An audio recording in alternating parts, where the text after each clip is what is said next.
بسم الله الرحمن الرحیم. درنو لیدونکو او ګرانو زده کوونکو السلام علیکم ورحمت الله وبرکاته. د الله تعالی له لوی دربار څخه هیله لرم چې روغ او جوړ به وئ. ذبیح الله زاهد یم د 11 ټولګي له بیولوژي څخه.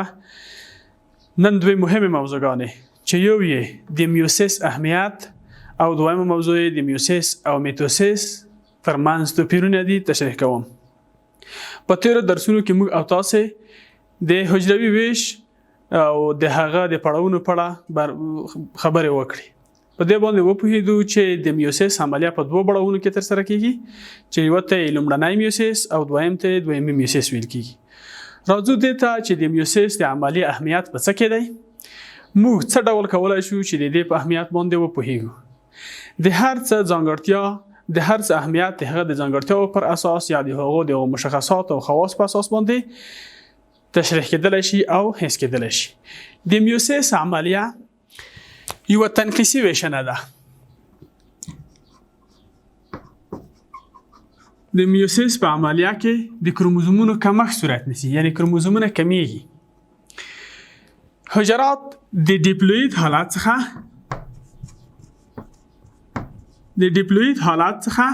په څه شي باندې بدلیږي؟ په تیر درس کې مو ویلي و آفرین هپلوید حالت ته بدلیږي. یعنی د کروموزومونو شمیر یې د دا چند څخه نیمایي کیږي.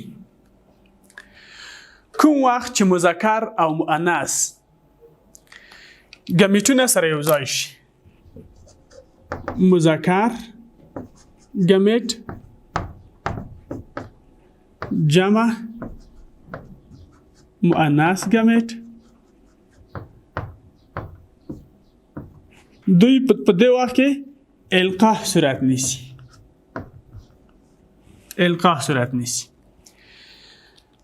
وروسته د القاح څخه ان کروموزومونه، یعنی د مورنۍ پر نسبت باندې په مذکر ګمیټ کې هم د نیمایي کروموزومونه وي او په مؤنث ګمیټ کې هم.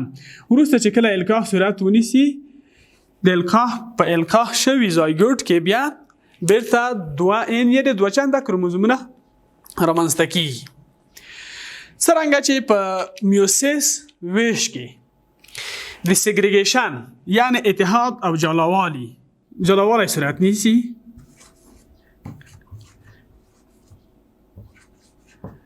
اتحاد او جلاوالی د څه شي د کروموزومونو صورت نیسي، نو په دې حالت کې د ارثي خواصو تبادله یا ګډېدل یا میکسینګ هم صورت نیسي.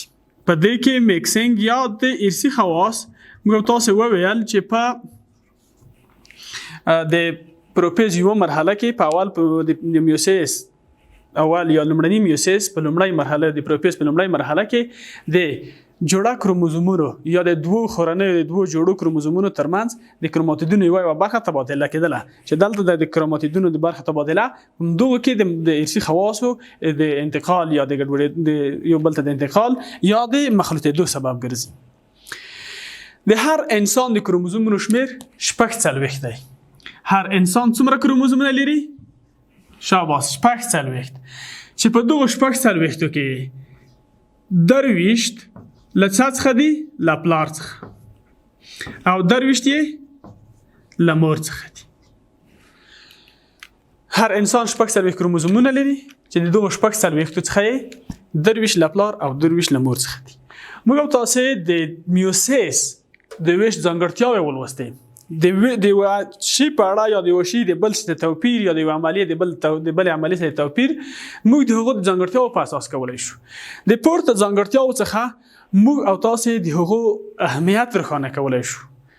یعنی هغه ځانګړتیاوې یا پورته توضیحات چې موږ او تاسو د میوسیس د عملیې په اړه وکړل کولی شو چې د هغو اهمیت روښانه کړو چې د میوسیس عملیې اهمیت په څه کې دی. د میوسیس عملیې اهمیت څه دی؟ اول د نسل ډیرښت دی. ولې د نسل ډیرښت دی؟ ځکه چې دا په جنسي حجراتو کې صورت نیسي. نسل ډیریږي، مذکر او مؤنث ګمیټونه سره یو ځای کیږي ځکه چې دا یو زوجي تکثر دی او د دې پایله کې یو نوی نسل رامنځته کیږي. یو اهمیت دا دی د میوسیس د عملیې چې په دوی کې څه شی کیږي؟ په دوی کې د نسل ډیرښت کیږي. دویم یې د ارثي خواصو انتقال دی. موږ تاسو وویل چې میکسینګ صورت نیسي د کروماتیدونو ترمنځ د ځینو برخو تبادله صورت نیسي ارثي خواص له وسخه له پلار څخه اولاد ته یا له مور څخه پلار او مور څخه یا له والدینو څخه راتلونکي نسل ته انتقالېږي د میوسیس د عملیې اهمیت خلاصه کې موږ تاسو ویل چې یو د نسل ډایرکټ دی د میوسیس عملیه په جنسي حجراتو کې صورت نیسي د نسل ډایرکټ پرمنځته کیږي او دویم د ارثي خواص انتقال صورت نیسي راځو د نن ورځې دویمي موضوع ته چې هغه د میوسیس او میتوسیس ترمنځ توپیرونه دي موږ تاسو د میتوسیس او میوسیس د عملیې ترمنځ توپیرونه په یو مشاهدوي یا مقایسوي جدول کې تعقیبي وو د جدول په ښي طرف کې میتوسیس او چپ طرف کې میوسیس لیکل شوی یعنی د میتوسیس عملیه او د میوسیس عملیه د دوی ترمنځ توپیرونه ګورو د میوسیس په عملیه کې د کروموزومونو شمیر ثابت پاتې کیږي په میتوسیس کې کروموزومونه د مورنۍ حجرې کې چې ویشل کېږي په لورنۍ حجرو کې هم د کروموزومونو شمیر د مورنۍ حجرې په شان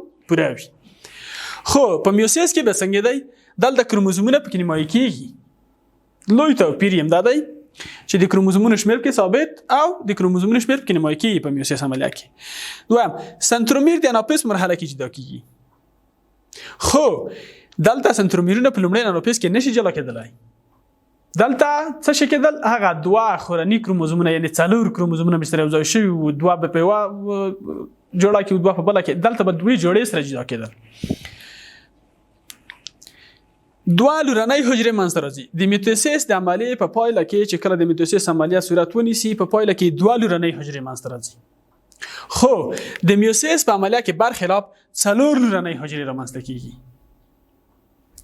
همدارنګه د میوسیس په مرحله کې د میتوسیس عملیه چې ده په یوه مرحله کې پای ته رسیږي یعنی په یوه پړاو کې پای ته رسیږي خو د میوسیس ویش یا ویشنه چې ده هغه په 2 مرحلو کې موږ تاسو ویلو چې میوسیس 1 او میوسیس 2 همدارنګه د میتوسیس عملیه په ټولو هغه حجرو کې صورت نیسي چې د نمو په حالت کې وي یا د ودې په حال کې دي هغه ټول حجرې چې د ودې په حال کې دي د میوسیس عملیه د میتوسیس عملیه کې صورت نیسي خو د میوسیس عملیه بیا یوازې په جنسي حجرو کې صورت نیولی شي د میوسیس عملیه یوازې په جنسي حجرو کې صورت نیسي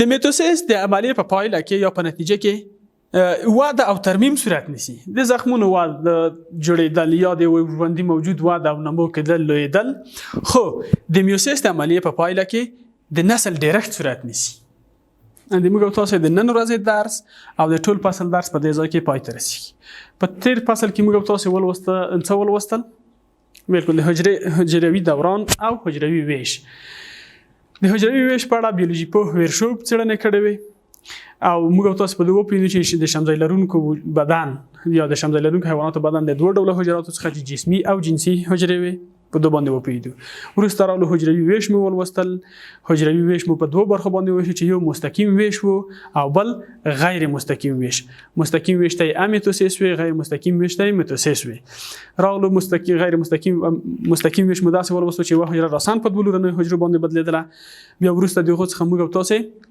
غیر مستقیم ویش ولوستو غیر مستقیم ویش یو پیچلی ویش وو مختلف پړاوونه کې ترسره کېدل په خپل ذات یې په 2 برخو باندې ویشلی وو چې یو میوسیس وو بل میتوسیس میوسیس چې وو هغه په جنسي حجرو کې میتوسیس په جسمي حجرو کې ترسره کېدو میوسیس بیا د هغو څخه وروسته موږ تاسو حجروي دوران ولوستو بیولوژي پوهانو د یوکاریوت ژوند حجراتو لپاره د هغو ژوند یا د هغو پړاوونه د یوې دایرې سره مشابه کړي وو چې هغو ته حجروي دوران وي چې هغه په 15 پړاوونو کې ترسره کېدو د حجرې 90% برخه د ژوند هغه په لومړیو 3 پړاوونو د اندرپیس په مرحله کې ترسره کېدل او وروسته بیا میتوسیس یا د هستې ویش او سایتوکاینیسیس د سایتوپلازم ویش ترسره کېدو وروسته له هغې څخه د حجروي دوران تنظیم و الله تعالی د حجرې دوران داسې تنظیم کړی دی چې د یوه پړاو څخه تر بل پړاو ته تېرېدو پورې دغلته چک کېږي یو حساسه نقطه شته چې د هغو تېرې عملیې چک کوي که چیرې دې وړ وه چې بل پړاو ته تېره شي پرېږدي او که نه راګرځوي یې وروسته راغلو موږ تاسې بیا څه ولوستل میتوسیس مو پړاوونه مو ولوستل چې د میتوسیس پړاو په خپله په څو پړاوونو کې ترسره کېدو چې هغه یو پروپیز میتاپیز اناپیز او تیلوپیز وو